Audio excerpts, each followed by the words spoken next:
Hello beauties, ఎలా ఉన్నారు మీరందరూ? నేనైతే చాలా బాగున్నాను. మీరందరూ కూడా బాగుండాలని మనస్ఫూర్తిగా కోరుకుంటున్నాను. టైలరింగ్ నేర్చుకునేటప్పుడు నాకు స్టిచ్చింగ్ నేర్పించారు. కానీ టైలరింగ్ జీవితం గురించి ఒక ముఖ్యమైన నిజం మాత్రం ఎవరూ చెప్పలేదు. అది నాకు చాలా ఆలస్యంగా అర్థమైంది. టైలరింగ్ నేర్చుకున్నప్పుడు మనం ఏమనుకుంటాం? మంచిగా స్టిచ్చింగ్ నేర్చుకుంటే, కొత్త డిజైన్ నేర్చుకుంటే, ఫినిషింగ్ బాగా వస్తే కస్టమర్లు వస్తారు. కస్టమర్లు పెరిగితే డబ్బు వస్తుంది. డబ్బు వస్తే మన టైలరింగ్ బిజినెస్ సక్సెస్ అయినట్టే. కానీ నిజ జీవితంలో అది అంత సింపుల్ కాదు. నేను కూడా మొదట్లో ఇదే అనుకున్నాను. నా స్టిచ్చింగ్ బాగుంటే చాలు అని. కానీ టైలరింగ్ చేస్తూ చేస్తూ కస్టమర్లతో మాట్లాడిన తర్వాత, రోజు పని చేసిన తర్వాత, నెలలు గడిచిన తర్వాత నాకొక నిజం అర్థమైంది. టైలరింగ్లో కేవలం బట్టలు కుట్టడం మాత్రమే కాదు, మనల్ని మనం కూడా బిల్డ్ చేసుకోవాలి. ఈ విషయం నాకు ఎవరూ ముందుగా చెప్పలేదు. అందుకే ఈరోజు నేను చాలా ఆలస్యంగా నేర్చుకున్న ఆ నిజాలను మీతో షేర్ చేయాలనుకుంటున్నాను. మీరు టైలరింగ్ మొదలు పెట్టబోతున్నా, లేదా ఇప్పటికే సంవత్సరాలు చేస్తున్నా కూడా ఈ వీడియోలో కొన్ని విషయాలు మీకు తప్పకుండా రిలేట్ అవుతాయి. చాలా యూస్ఫుల్గా ఉంటాయి కాబట్టి వీడియో అయితే పూర్తిగా స్కిప్ చేయకుండా చూడండి. ఎవరైనా కొత్తగా కనుక మన ఛానల్ చూసిన మాత్రం తప్పకుండా సబ్స్క్రైబ్ చేసుకోండి. సబ్స్క్రైబ్ చేసుకున్న వెంటనే పక్కన బెల్ ఐకాన్ ఉంది కదా, అది క్లిక్ చేస్తే నేను వీడియో అప్లోడ్ చేసిన వెంటనే నోటిఫికేషన్ మీ వరకు ఈజీగా వచ్చేస్తుంది. మీకు యూస్ఫుల్ అనిపిస్తేనే వీడియో లైక్ అండ్ షేర్ చేయండి. ఇక టాపిక్లోకి వెళ్ళిపోదాం. ఫస్ట్ నాకు అనిపించేది, నా స్టిచ్చింగ్ బాగుంటే కస్టమర్లు ఎప్పుడు నా దగ్గరే ఉంటారు అని. అది పూర్తిగా తప్పు కాదు, కానీ మంచి స్టిచ్చింగ్ చాలా ముఖ్యం. అది ఒక్కటే సరిపోదు. ఒక కస్టమర్ మీ దగ్గరికి వచ్చినప్పుడు వాళ్ళు కేవలం స్టిచ్చింగ్ మాత్రమే చూడరు. మీరు ఎలా మాట్లాడుతున్నారు, వాళ్ళ మాట ఇంత శ్రద్ధగా వింటున్నారు, వాళ్ళకు కావాల్సిన డిజైన్ని మీరు అర్థం చేసుకుంటున్నారా, వాళ్ళు చెప్పిన డేట్కి డ్రెస్ ఇస్తున్నారా, మీ పని ప్లేస్ నీట్గా ఉందా, ఇలాంటి చిన్న చిన్న విషయాలను కూడా వాళ్ళు గమనిస్తారు. అప్పుడు నాకు అర్థమైంది, కస్టమర్ ఒక డ్రెస్ కోసం రావచ్చు, కానీ మంచి ఎక్స్పీరియన్స్ కోసం మళ్ళీ వస్తారని. ఈ విషయం నాకు ఎవరో స్టిచ్చింగ్ నేర్పేటప్పుడు చెప్పలేదు. ప్రతి వచ్చిన పని తీసుకోవాల్సిన అవసరం లేదు. మొదట్లో పని వస్తే చాలా సంతోషం కలిగేది. పని వచ్చింది తీసుకుందాం అనుకునేదాన్ని. కానీ కొన్నిసార్లు ఒక పని చాలా సమయం తీసుకుంటుంది, చాలా ఎఫర్ట్ పడుతుంది. చివరికి మనకు సాటిస్ఫాక్షన్ కూడా ఉండదు. ఇంకా ముఖ్యంగా చెప్పాలంటే మంచి కస్టమర్లకు ఇవ్వాల్సిన టైం కూడా తగ్గిపోతుంది. అప్పుడు నాకు ఒక విషయం అర్థమైంది, పని ఎక్కువగా ఉండడం సక్సెస్ కాదు, మనకు సరైన పనిని మేనేజ్ చేసుకోవడం సక్సెస్. అందుకే ఇప్పుడు ఏ పని వచ్చినా వెంటనే అవును అని చెప్పకుండా ఒకసారి ఆలోచించి అది అవసరం అనుకుంటేనే తీసుకుంటాను. ఒక కస్టమర్ ఒక బ్లౌజ్ స్టిచ్చింగ్ చేయించడానికి వచ్చారనుకోండి, అప్పుడు మనం ఏమనుకుంటాం, ఒక బ్లౌజే కదా అని.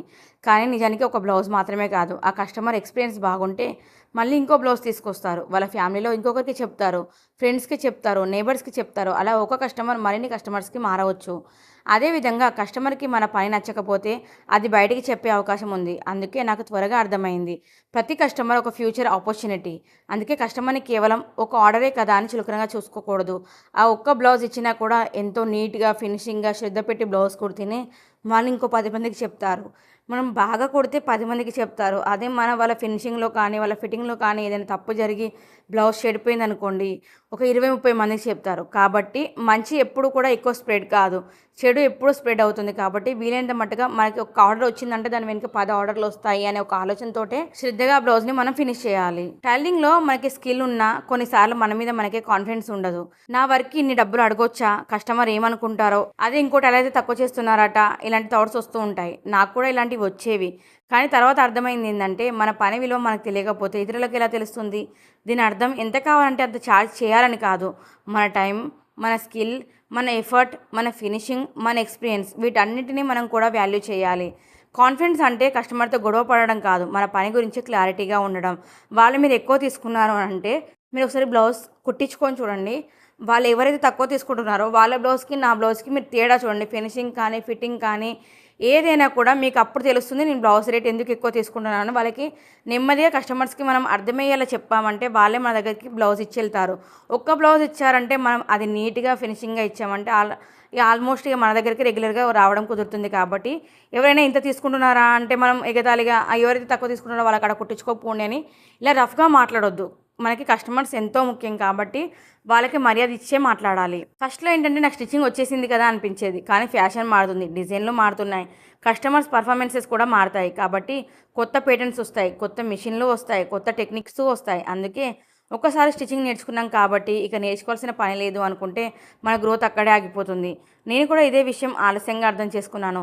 మన స్కిల్కి ఎక్స్పైరీ డేట్ రాకూడదంటే మన లెర్నింగ్కి ఎక్స్పైరీ డేట్ ఉండకూడదు. అంటే మనం ఎప్పటికప్పుడు కొత్త విషయాలు, కొత్త డిజైన్స్, కొత్త స్కిల్స్ నేర్చుకుంటూనే ఉండాలి. మనకి ఇప్పుడు అవసరమా అనుకుంటే ఇవాళ అవసరమా అనుకునేది రేపు మనకి అదే అవసరం కావచ్చు. కాబట్టి కొంచెం టైం దొరికినా కూడా కొత్త కొత్త విషయాలు నేర్చుకోవడానికి ట్రై చేయండి. వారానికి ఒక చిన్న విషయం నేర్చుకున్నా చాలు. ఒక కొత్త ఒక కొత్త ఫినిషింగ్ టెక్నిక్, ఒక కొత్త మెజర్మెంట్ ట్రిక్, ఒక కొత్త డిజైను, ఒక కొత్త కస్టమర్ హ్యాండ్లింగ్ మెథడ్, ఇలా చిన్న చిన్న ఇంప్రూవ్మెంట్స్ మన వర్క్ని చాలా మార్చగలవు. టైలరింగ్లో కొన్ని రోజులు చాలా వర్క్ ఉంటుంది, కొన్ని రోజులు వర్క్ తక్కువగా ఉంటుంది, కొన్ని రోజులు ఎనర్జీ ఎక్కువగా ఉంటుంది, కొన్ని రోజులు అసలు పని చేయాలనిపించదు. కానీ బిజినెస్లో ఒకరోజు ఎక్కువ కష్టపడడం కంటే ప్రతిరోజు కొంచెం ముందుకు వెళ్ళడం ముఖ్యం. ఒకరోజు 12 గంటలు పనిచేసి 3 రోజులు పూర్తిగా అలసిపోవడం కంటే మన శక్తి తగ్గట్టు కన్సిస్టెంట్గా పనిచేయడం మంచిది. ఇది నాకు చాలా ఇంపార్టెంట్ లెసన్. ఎందుకంటే టైలరింగ్ అనేది ఒక డే గేమ్ కాదు, ఇది లాంగ్ టైం జర్నీ. మనకు ఒక రోజు ఎక్కువ ఆర్డర్స్ ఉన్నాయని చెప్పి ఆ రోజు కూర్చొని తెల్లారి హెల్త్ బాగాలేదనో, నడుము నొప్పానో అలా మనం అలా రెస్ట్ తీసుకున్నాం అనుకోండి, ఇంకా మనకు లోడ్ ఎక్కువ అవుతుంది. కాబట్టి ఒక్కసారి అన్నీ కుట్టకుండా మీకు already date and time fix చేసుకోండి. ఈరోజు ఈ డెలివరీ ఇవ్వాలి, ఆ టైంకి ఆ బ్లౌజ్ పూర్తి చేయాలి. ఇవాళ టార్గెట్ ఒక 5 పెట్టుకోండి.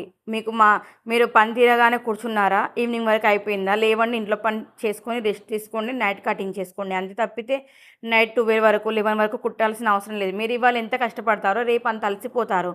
మనం కుట్టడం ఎంత ఇంపార్టెంటో మన హెల్త్ కూడా అంతే ఇంపార్టెంట్. కాబట్టి మనం ఎప్పుడు కూడా టైంని ఎక్కువగా మిషన్ మీద కూర్చొని మళ్ళీ మనం ఎంత ఎక్కువ మిషన్ మీద కూర్చుంటామో అన్ని డేస్ మనకి వేస్ట్ అయిపోతాయి.